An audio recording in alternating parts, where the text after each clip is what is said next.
राज से वहां मौजूद सभी टीम लीडर्स पूरी तरह से चौंक गए थे। सभी राजवीर की तरफ देखने लगे। राजवीर बड़ी चालाकी से किसी और एप्लीकेंट की जगह पर अंदर आ गया था। बाहर उसने तबीयत खराब का बहाना बनाकर एक एप्लीकेंट को हेल्प करने के लिए वॉशरूम में बुलाया।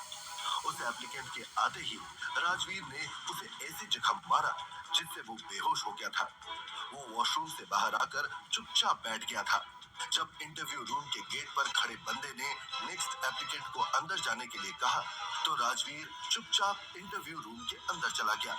तभी निकिता के पास बैठे क्लाइंट रिप्रेजेंटेटिव ने कहा, आप बिना एप्लीकेशन, सीवी और सर्टिफिकेट्स के यहाँ क्या करने आए? आपको यहाँ आते हुए किसी ने रोका नहीं? राजवीर समझ गया था कि वो पूरी तरीके से फंस चुका है। इस सिचुएशन से निकलने का बस एक ही रास्ता था कि वो अपना असली हुनर दिखाए। वो निकिता के सामने अभी तक एक आम इंसान की तरह बिहेव कर रहा था, लेकिन राजवीर इस जॉब को अपने हाथ से जाने नहीं देना चाहता था। इस जॉब के बहाने वो निकिता के करीब रह सकता था।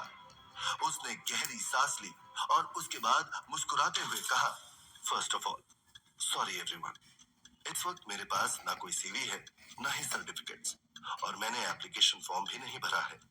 आप प्लीज बाहर जाइए। गार्ड्स, एक मिनट प्लीज, बस एक बार आप लोग मेरी बात सुन लीजिए। मैं एक क्वालिफाइड बिजनेस रिप्रेजेंटेटिव हूँ। अगर आप लोग मुझे 3 मिनट दे दे, तो मेरा दावा है कि जो नाराजगी आप लोगों को मुझसे है, वो खत्म हो जाएगी। राजवीर की बात सुनकर सारे लीडर्स आपस में बात करने लग गए। वहीं निकिता गुस्से से लाल होकर राजवीर की तरफ देख रही थी। ये आदमी इतना चालाक है ना, अपनी बातों से सबको लुभा लेता है। थोड़ी देर तक डिस्कशन करने के बाद सारे लीडर्स की नजर निकिता की तरफ गई।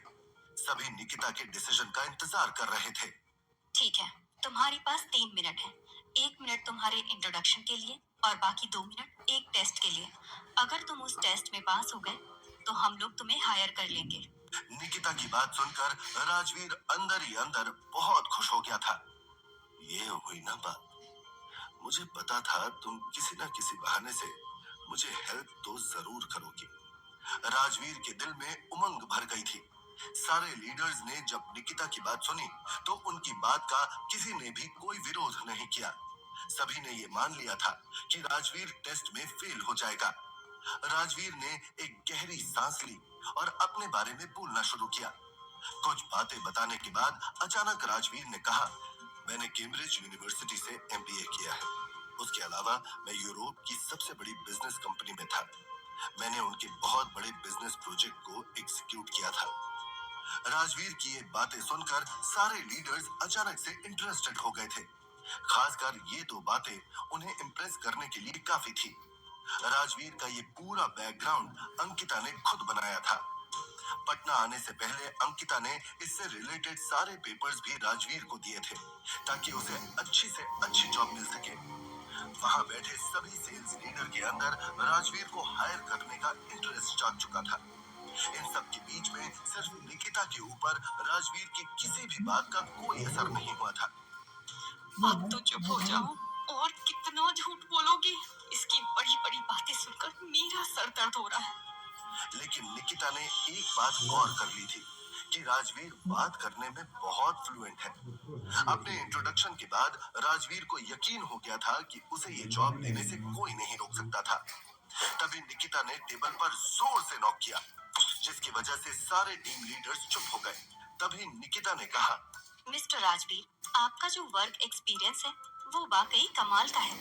फिलहाल आपने जो कहा है उस पर हम ट्रस्ट कर रहे हैं, लेकिन आपको एक टेस्ट देना पड़ेगा। तो क्या आप उस टेस्ट के लिए रेडी हैं? Yes ma'am. निकिता ने एक ऐसी सिचुएशन दी जिसका राजवीर को एक सॉल्यूशन बताना था, और साथ ही ये शर्त भी रखी कि सॉल्यूशन ऐसा होना चाहिए जिससे कंपनी के प्रोडक्ट्स की सेल बढ़े। अभी तक तो बहुत लंबी लंबी फेंक रहे थे। अब देखती हूँ इस सवाल का जवाब कैसे देती हूँ। थोड़ी देर सोचने के बाद राजवीर ने बड़े आराम से बोलना शुरू किया। उसने सामने रखे स्केच पेन को उठाया और व्हाइट बोर्ड पर एक की जगह 3 सॉल्यूशंस लिख डाले। सारे सेल्स लीडर्स की आंखें खुली की खुली रह गई थी। जो 3 सॉल्यूशंस राजवीर ने बताए थे, वो बहुत फिजिबल और रीजनेबल थे। टीम 2 के लीडर ने कहा, ये सच में काफी टैलेंटेड है। सभी लीडर्स में राजवीर को हायर करने के लिए कंपटीशन उठ खड़ा हुआ। वो एक दूसरे से लड़ने पर उतारू हो गए थे। वहीं निकिता बड़े ध्यान से राजवीर को देख रही थी, जबकि राजवीर पूरे कॉन्फिडेंस के साथ अपनी चेयर पर बैठा था। उसके चेहरे पर सिर्फ एक हल्की सी मुस्कान थी। तभी एक टीम लीडर ने कहा, इसने जो सॉल्यूशन बताया है उसके बाद हमें बिल्कुल हायर कर लेना चाहिए। इसके बाद सभी टीम लीडर्स ने निकिता से सिफारिश शुरू कर दी। राजवीर के जवाब ने निकिता को भी सोचने पर मजबूर कर दिया था। वहीं राजवीर अंदर ही अंदर बहुत खुश हो रहा था कि सारे टीम लीडर्स उसे हायर करने के लिए आपस में झगड़ रहे थे। राजवीर का इंटरव्यू पूरा हो गया था। थोड़ी देर डिस्कस करने के बाद निकिता ने उसे टीम नंबर 10 के सेल्स डिपार्टमेंट में असाइन कर दिया।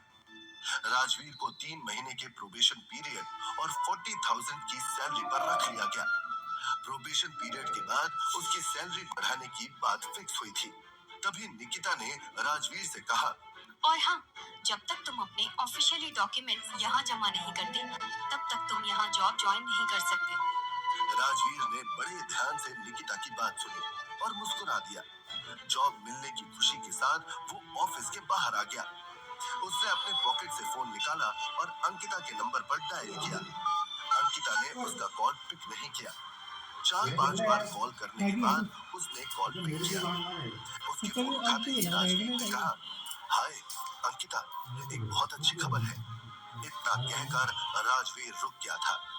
फोन की दूसरी तरफ से उसे अंकिता के चीखने की आवाज सुनाई दी। उसकी आवाज सुनकर राजवीर की रूह कांप उठी थी। इससे पहले कि वो कुछ बोल पाता, अचानक फोन कट गया था। वो वापस से अंकिता को कॉल लगाने ही वाला था कि उसी वक्त उसके फोन पर एक फोटो आया। उसने जब वो फोटो खोला तो अंकिता खून से लथपथ एक चेयर पर बैठी थी और उसके हाथ पांव बंधे थे। तभी उस फोटो के नीचे एक वॉइस मैसेज आया, अगर तुम इसे जिंदा देखना चाहते हो तो तुम्हें हमारा एक काम करना पड़ेगा। राजवीर को खुद समझ नहीं आ रहा था। उसने बिना कुछ सोचे समझे रिप्लाई किया, ठीक है, काम बताओ। उसके रिप्लाई के तुरंत बाद एक फोटो आया। राजवीर ने जब फोटो को डाउनलोड किया तो उसके पैरों से जमीन खिसक गई। वो फोटो निकिता की थी। तभी एक और वॉइस मैसेज आया, इस लड़की को जान से मारना है, उसके बाद उसकी डेड बॉडी की फोटो भेजो। तुम्हारे पास सिर्फ 12 घंटे हैं। अगर तुम नहीं कर पाए तो हम अंकिता को जान से मार देंगे। मैसेज सुनकर राजवीर की दिल की धड़कनें रुक गईं। उसके दिमाग ने काम करना बंद कर दिया था। उसके सामने एक धर्म संकट था। अब आगे क्या होने वाला है? आखिर राजवीर दोनों में से किसे चुनेगा?